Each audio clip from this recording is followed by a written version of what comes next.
پھر ہمارے Pakistan Peoples party کے پریزیڈنشل ریفرنس شہید ذوالفقار علی بھٹو کے عدالتی قتل کے حوالے سے ہم یہاں سارے موجود ہیں اور پر امید ہیں کہ عدالت اپنے خود ہی لگائے ہوئے تاریخ کی ضرب اب ٹھیک کرے گی، اور عدالت میں ہم بھی پر امید ہیں، اور میں سمجھتی ہوں جمہوریت پسند سارے لوگ اس وقت دنیا میں جو دیکھتے ہیں، جنہوں نے اس کیس کو فالو کیا اور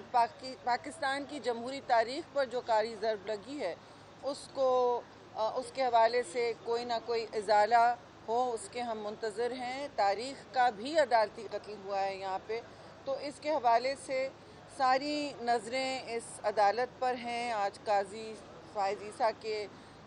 سربراہی میں 9 ممبر بینچ بیٹھا ہے اور یہ چل رہی ہے سماعت۔ آپ دیکھ رہے ہیں کافی دنوں سے وقت کافی گزر گیا ہے اور ہم منتظر ہیں کہ اب انصاف میں کوئی نہ کوئی شفافیت نظر آئے گی، اور جو ٹرائل جس طرح کی گئی، چاہے وہ پروسیجر پہ ہو یا بائسز پر ہو، وہ اب میں اس پہ زیادہ کامنٹ نہیں کروں گی کیونکہ یہ ظاہر ہے زیر بحث ہے، تو انشاءاللہ ہمیں اچھی امید ہے۔ جی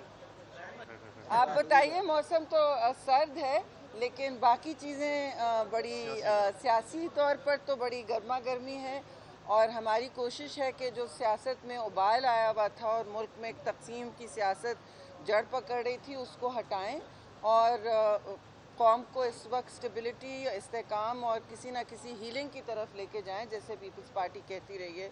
جی میڈم، یہ پیپلز پارٹی کے فیصلوں کے حوالے سے میں یہ جاننا چاہ رہا ہوں کہ پیپلز پارٹی کے موجودہ جو نون لیگ کے ساتھ یا اکٹھے ہونے کا فیصلہ ہے، یہ پی ڈی ایم کا اپنا فیصلہ ہے، کون کریں گے؟ دوسرا یہ کہ چونکہ پی ٹی آئی آپ کی قیادت میں جیسے چند سال بعد میں آپ کہتے ہیں کہ باجوہ سے یہ ملاقاتیں ہوئیں، وہ ملاقاتیں ہوئیں، چیف کے ساتھ یہ فیصلے ہوتے ہیں، تو کیا یہ فیصلے سارے آپ کی اپنی پارٹی کے یا آپ پر زبردستی؟ نہیں، پاکستان یہ سوال کا جواب بہت ہی میں سمجھتی ہوں تفصیل سے اور مدلل طریقے سے چیئرمین پاکستان پیپلز پارٹی نے پچھلی دفعہ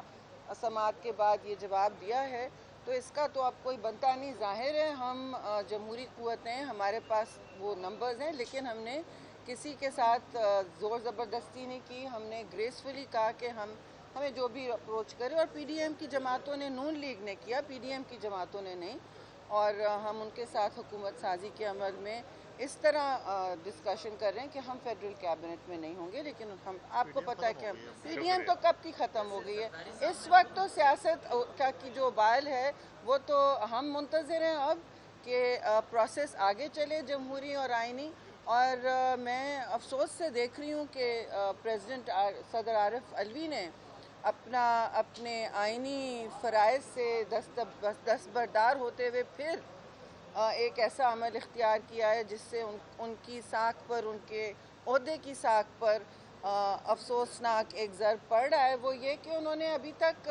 کہا کہ میں بلا نہیں رہا ہوں ہاؤس کو، اور آئین بالکل واضح ہے، 91(2) آپ دیکھ لیں